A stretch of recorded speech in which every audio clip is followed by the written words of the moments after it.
আসসালামু আলাইকুম। আমি শাহাদাত হোসেন বুট্টু। প্রিয় অষ্টম শ্রেণীর শিক্ষার্থীরা, আজকে আমি তোমাদের গণিত বইয়ের প্যাটার্নের ৯ নম্বর পর্ব নিয়ে আলোচনা করব। এটা হচ্ছে পৃষ্ঠা নাম্বার ১০। হ্যাঁ, পৃষ্ঠা নাম্বার ১০-এর অনুশীলনী ১-এর ৯ নাম্বার। প্রথমত এখানে লেখা আছে তালিকার পাশাপাশি দুইটি পদের পার্থক্য বের করো এবং পরবর্তী দুটি সংখ্যা নির্ণয় করো। ঠিক আছে, এই দুইটা অঙ্ক কিন্তু একই।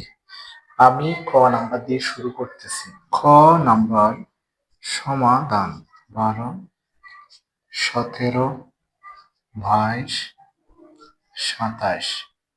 এই যে দেখো, এগুলো হচ্ছে তালিকার সংখ্যা।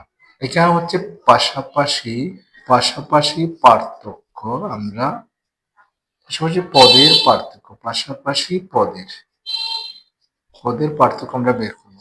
এই দুইটার মধ্যে পার্থক্য কিন্তু 5, কারণ 12 থেকে 7 গেলে 5।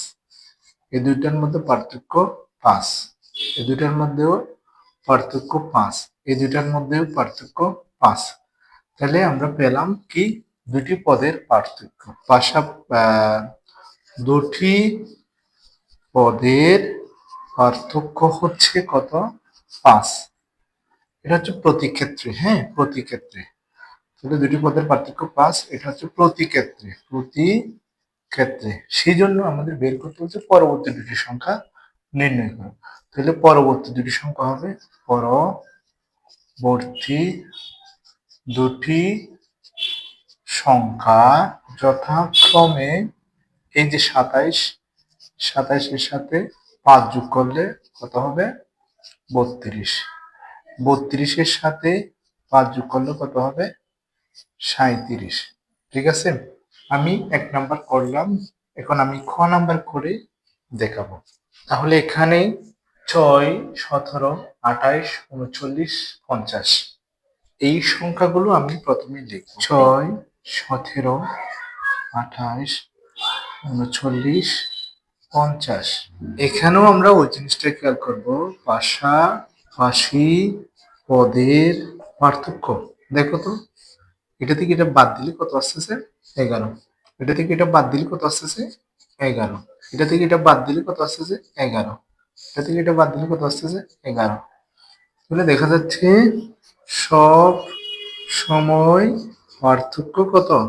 11। এখন হচ্ছে আমাদের ঠিক সেম আগের মতো পরবর্তীটা সংখ্যা নির্ণয় করতে হবে। তাহলে করব পরবর্তী দুটা সংখ্যা যথাক্রমে, যেহেতু পার্থক্য 11, প্রথম সংখ্যা হবে যে 11-এর সাথে কত হবে? 50-এর সাথে 11 যোগ হবে, কত হবে? এটা হচ্ছে যে 61। আবার আরেকটা সংখ্যা হচ্ছে যে কত? 61-এর সাথে 11 যোগ হবে, তাহলে এটা হবে যে 72। এটা হচ্ছে পরবর্তী দুটো সংখ্যা। শিক্ষার্থীরা, তোমরা যদি আমার চ্যানেলে নতুন হয়ে থাকো, আমার চ্যানেলটা সাবস্ক্রাইব করবে এবং বেল বাটনটি অন করে পরবর্তী ভিডিওর জন্য ওয়েট করবে। ধন্যবাদ।